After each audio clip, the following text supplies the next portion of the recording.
is there any time where somebody has asked you, did you do a certain kind of insurance that was like way left from what you actually do? Um, I don't think so because when they ask, I just tell them. I just tell Yeah. them what it is. Because Yeah. like I said, people always tend to think it's like home, car, auto, or just life. That's what Hmm. they always tend to think. Yeah. Yeah. So you have to, so really, in your role, and in your business, it's a lot of education as well. I know that you've had business experience, prior to insurance. I want to Mhm. take a second. I like to go way back because you've been in this business for some time, but you kind of were in, then you did some other things, then you were in. Let's talk about your career, prior to insurance. Um, how did you get into the insurance industry? Um, the first time I got into it, it was just, when you're real young, you kind of don't know exactly what it is you're gonna do. I had just moved to the city and um I was switching jobs and I was like, okay, I'll give this a shot. Just, I didn't know. I never tried it before. So I got into it and it was it was definitely the old school way of doing insurance back then. Okay. So I wasn't too pleased with that. That's where, you were doing the home visits. You're there Hmm. maybe an hour, 2 hours. So I wasn't so fond of that. At least a lot of free dinners, right? Uh I didn't do that, you know. I, I'm sorry, I'm a Southern girl. We didn't do that, but Hey, but everybody don't make it the same way. I know, I wasn't about to experience, raisins in a potato salad or something. That wasn't gonna sit well. I But feel I you. met a lot of nice people. I did, Yeah. and I learned some things along the way as well from some of the people I met. So it wasn't a bad experience. I'm not gonna say it's all bad. So I did learn some things and met some nice people. Okay. All right. So you started there, and then how'd you start to pivot? Because I know that you had started in the business, then you kind of directed, you went into some financial education counseling type thing, and So after leaving that, when I was like, you know what, this is not for me. mm-hmm. Um, then that's when I decided to go to graduate school. So of course, did a part-time job. Um, told my best friend I was about to go to grad school. She quit her job too, came back, moved in with me. We went to grad school. And we both worked part-time jobs. So and then once we were in school, that's when September 11th happened. So that was a very, very trying time. We did an accelerated program. So by the time we came out of school and about 9 months later, you know, life as we knew it, the economy had shifted. It Yeah. totally changed in a lot of ways. So, it was like, okay, what are you going to do now? So all those great, fabulous jobs that were paying nice salaries at that time were no longer available. And it was just like, okay, oh my gosh, what are you going to do? So you just got whatever job you could get at the time. Um, did that for a little bit, got into the mortgage industry, and I kind of liked that. That was really good. Then, of course, we know what happened with that market. Right. That Right. is like, oh gosh, here we go again. So, you have to always constantly reinvent yourself.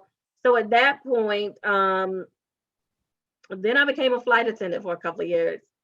And then once I realized everybody else had a regular 9 to 5 job, nobody could travel with me. So it wasn't fun and it wasn't a lot of money. So I was like, okay, you know what? Enough of that.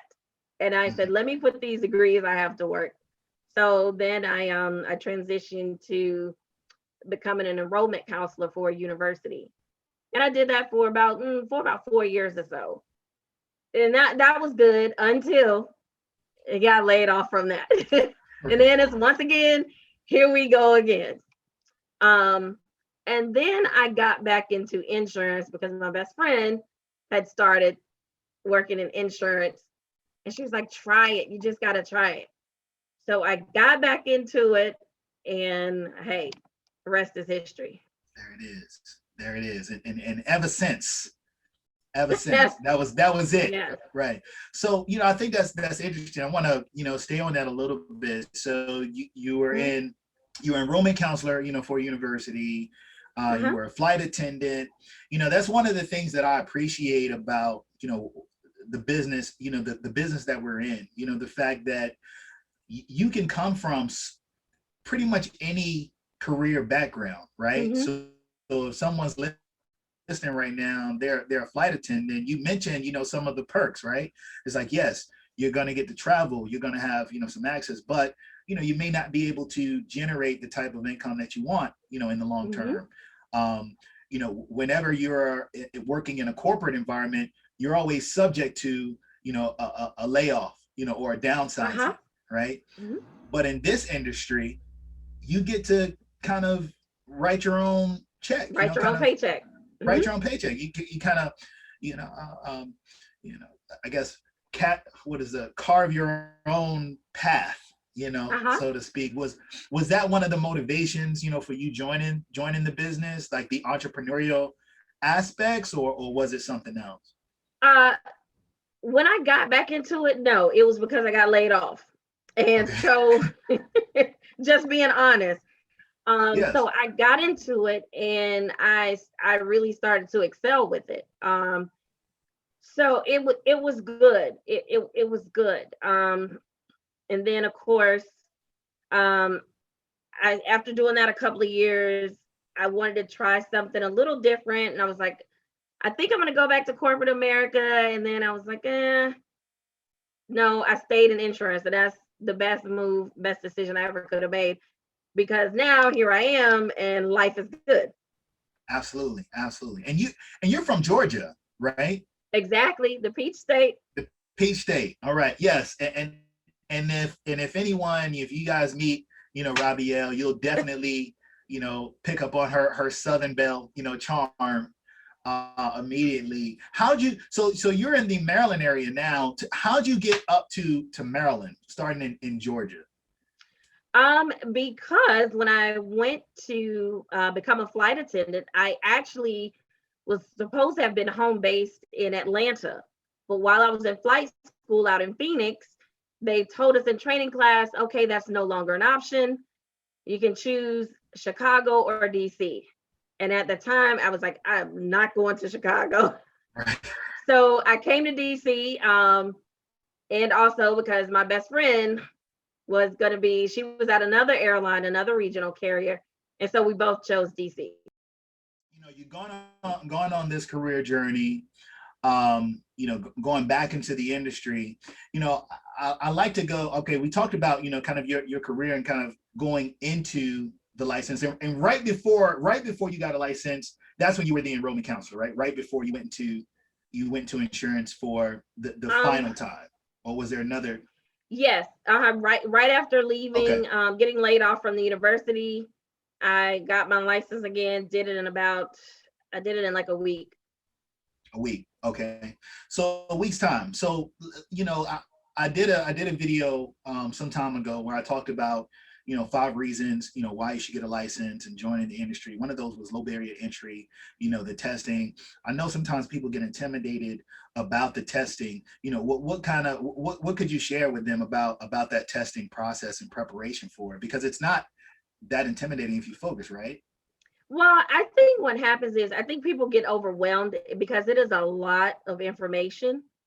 Mhm. Um, it was easy for me. I was a nerd in high school. My mother was a school teacher, so that should tell you. So it wasn't an issue for me, but I even with agents that are new coming into the business that are trying to study for the exam or prepare, I always tell them, don't think you're going to learn everything. Don't try to remember everything because you're not.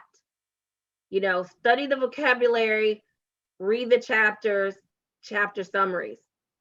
Don't try to learn every single thing. Just, hit the highlights, chapter summaries, and vocabulary. You'll be good.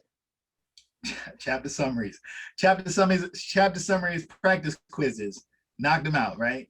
And then you Yes. can move on. Hmm. Got you. no, invaluable. I think with the insurance business, right?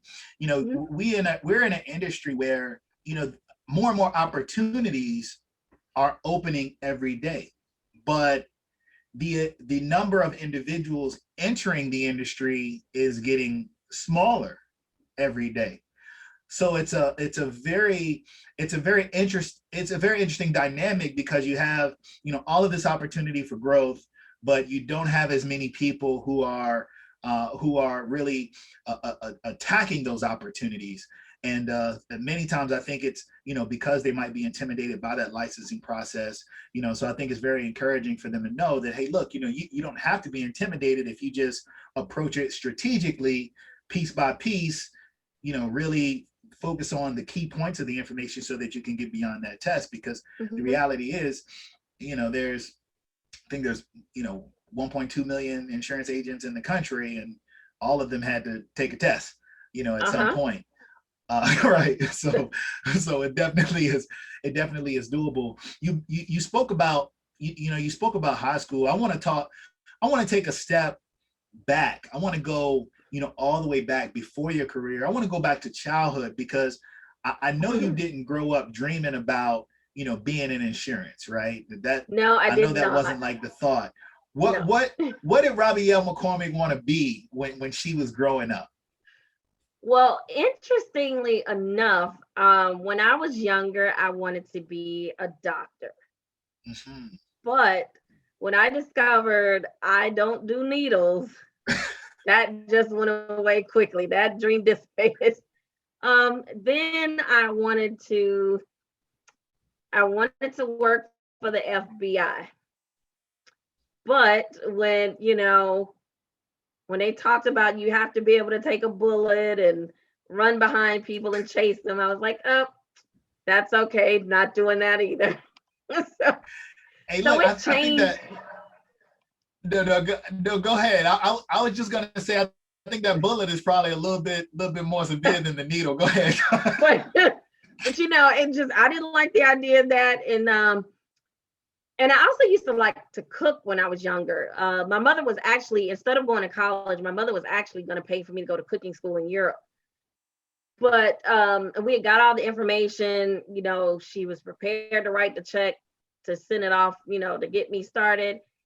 And she said to me, she said, now, she held the check in her hand. She said, now, if I send this off and send you to school, because it was going to be in Europe, she was like, Mama can't come and get you because that's not around the corner. And I looked at her and I thought about it. You know what? We're not doing that either.